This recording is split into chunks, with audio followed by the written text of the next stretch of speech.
అటువంటి సందర్భంలో రాజు లేనప్పుడు ఆ రాజ్యం అరాజకం అవుతుంది. రాజు లేనటువంటి వాడు, రాజు అంటే రాజు లేకపోవడం, ఖాళీగా ఉండడం, కుర్చీ అని కాదు అర్థం. రాజరికం సక్రమంగా లేకపోవడమే అరాజకం అంటే. సరైనటువంటి రాజరికం లేకపోతే అది అరాజకం అవుతుంది. అరాచకం అంటుంటారు, కాదు అరాజకము అనాలి.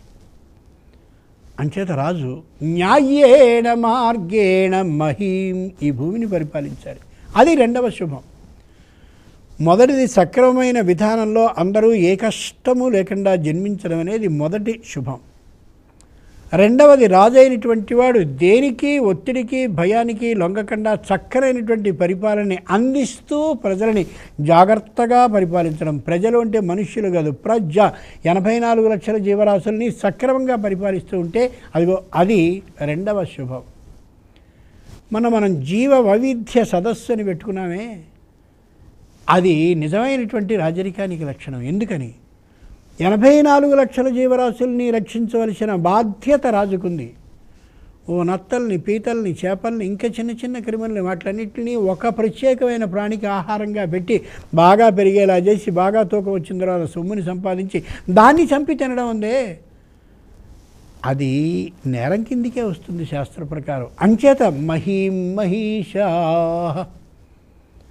దాన్ని పెంచి దాని ద్వారా ఆహారాన్ని సంపాదించడం కోసం ఈ జీవులన్నింటినీ చంపడం ఏదైతే ఉందో అది న్యాయమైనటువంటి విధానానికి రాదు. కాబట్టి అది న్యాయ పరిపాలనం కాదు అంటుంది శాస్త్రం.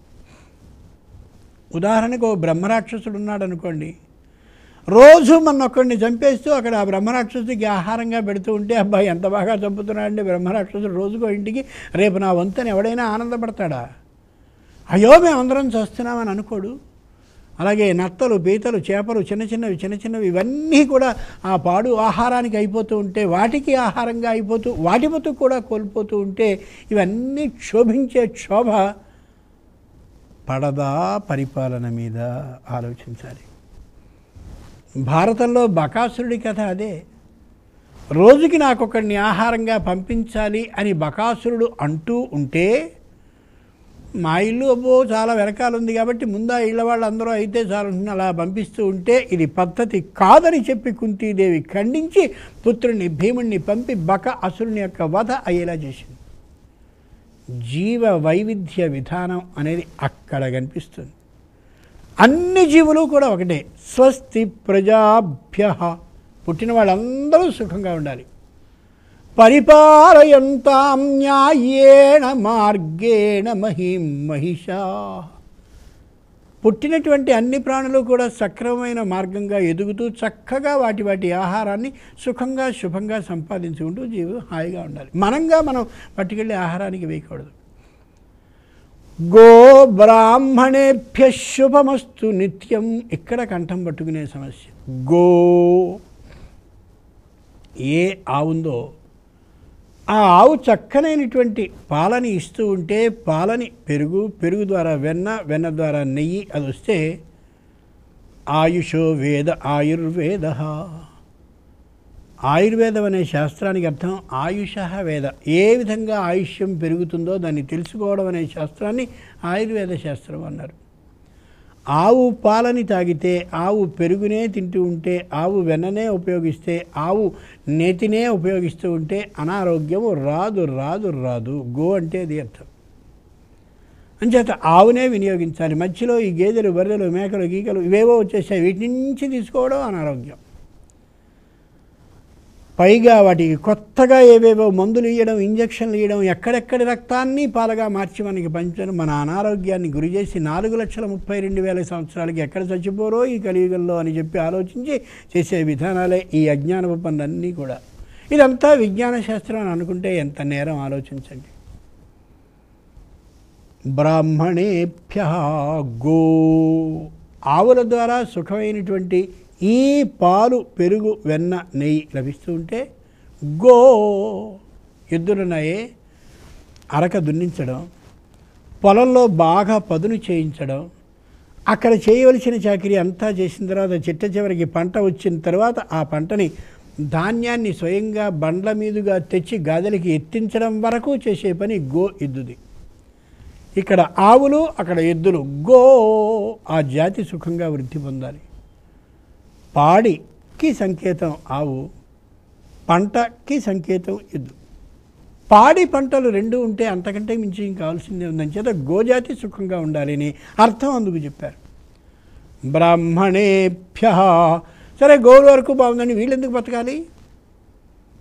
కారణం ఒకటే, ఏ పంట అయితే పరమేశ్వర అనుగ్రహ కారణంగా వచ్చిన వర్షం ద్వారా మనకి భూమి నుంచి వచ్చిందో, ఈ వచ్చినటువంటి ఈ పంటని స్వయంగా హోమంలో అలా హవిర్భాగంగా వేయిస్తూ మంత్రాలని చదువుతూ పరమేశ్వరుడికి నివేదించేటటువంటి మంత్రాలని చదివే శక్తి ఉన్నవాడు ఆయన. కాబట్టి అలా ఈ ఆహారాన్ని దేవతలకి సమర్పించిన ఆయన, నువ్వు చేసినటువంటి పనికి మేము కృతజ్ఞులం, చక్కగా వర్షాన్ని ఇప్పించావు, పై సంవత్సరం కూడా వర్షాన్ని ఇప్పించి ఇబ్బంది లేకుండా చేసి పంట పండించి 4 వేళ్ళు నోట్లోకి వెళ్ళేలా చేయి అని చెప్పగలిగిన వాడు బ్రాహ్మణుడు.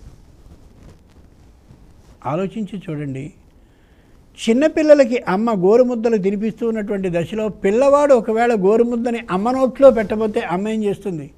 బాగుందిరా, బాగా పెడుతున్నావు, నేను ఇక అన్నం కలుపుకోవాల్సిన అవసరం లేకుండా బాగుందని అలా పెట్టు అంటుందా? ఆ అమ్మని తినేశాను అని ఓసారి తిన్నట్టుగా నటన చేసి మడి కాస్త అన్నాన్ని కలిపి వాడికి నోట్లో పెడుతుంది.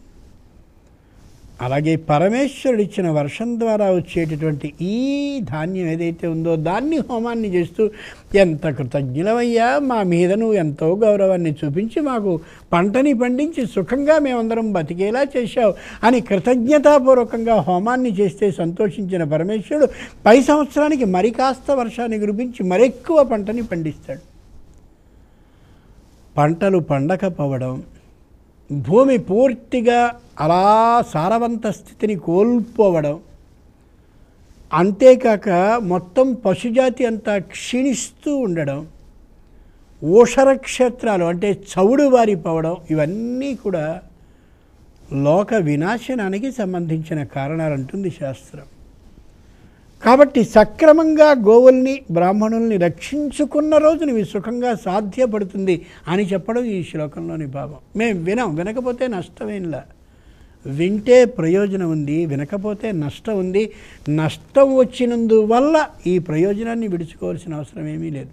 వస్తే అవకాశం ఉంటే చెయ్యండి, లేని పక్షంలో లేదు. అంత స్పష్టంగా చెప్తుంది శాస్త్రం. లోకా సమస్తా సుఖినో భవంతు.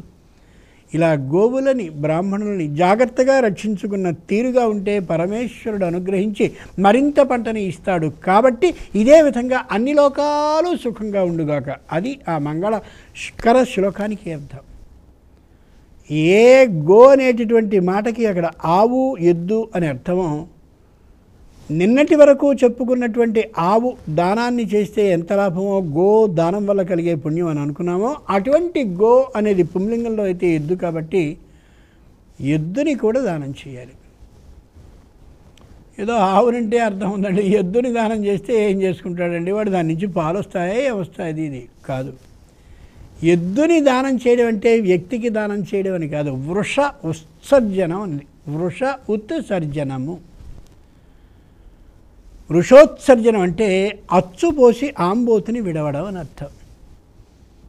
ఏవో లోకంలో చాలా గోవులు ఉంటే ఆ గోవులన్నిటికీ గర్భధారణ కలిగించవలసిన శక్తి ఎద్దుది. కాబట్టి బలిష్టమైనటువంటి ఆవుని, బలిష్టమైన ఎద్దుని ఈ ఆవులకి గర్భధారణ కలిగించి ఎక్కువ సంతానాన్ని కలిగించేందుకు వృష ఆ ఎద్దుని ఉత్సర్జనము విడిచివేయడం, దాన్ని అచ్చుపోసి ఆంబోతు అంటారే అది. అచ్చు అంటే మన వాళ్ళు విపరీతంగా ఎర్రగా కాల్చినటువంటి ఒక ఇనప చట్రాన్ని తీసుకుని బాగా కాల్చి దాని పృష్ఠం మీద ఒక మచ్చ వేస్తారు. దారుణం, అది విపరీతమైన బాధతో ఎగురుతుంది కాళ్ళతో. పాపం అంత బాధ పెట్టాల్సిన అవసరం లేదు.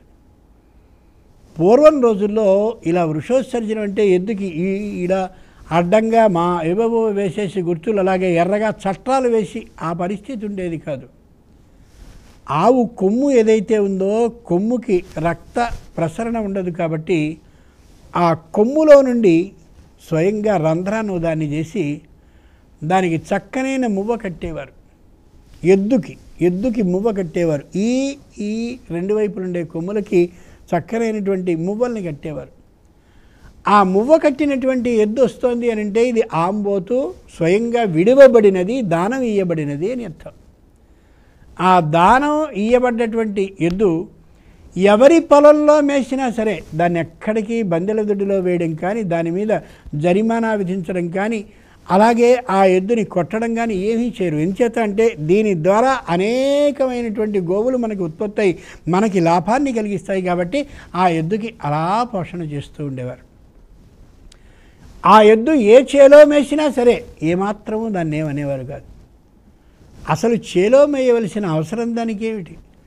ప్రతి ఇంటి ముందు స్వయంగా పెద్దవైనటువంటి పాత్రలో నీళ్లు పెట్టుకుని నిలబడ్డాం.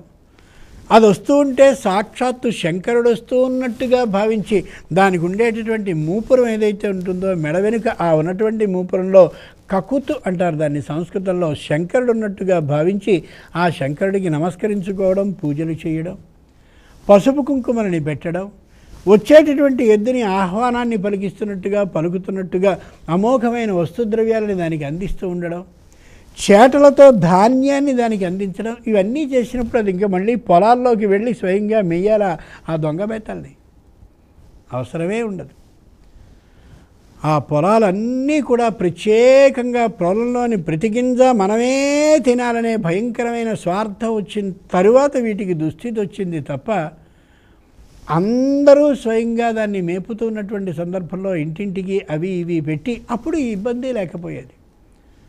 గోబ్రాహ్మణేభ్య శుభమస్తు నిత్యం అనే మాటకి అర్థం అది. కాబట్టి గో దానము అంటే ఆవుని దానం చేయడం, గో దానము అంటే ఎద్దుని స్వయంగా విడిచిపెట్టడం, మళ్ళీ అనేకమైనటువంటి గోవులు కలగాలి అని. ఈ రెంటినీ కూడా గోదానం, ఆవుని దానం చేసేవారు ఆవుని దానం చేయడం, ఎద్దుని విడిచిపెట్టగలిగిన శక్తి ఉన్నవాళ్ళు దాన్ని విడిచిపెట్టడం, అంటే ఇటు వృషోత్సర్జనం అటు గోదానం ఈ రెండూ చేయవలసినటువంటి అమోఘమైనటువంటి కాలం కార్తీక మాసం అని చెప్తారు.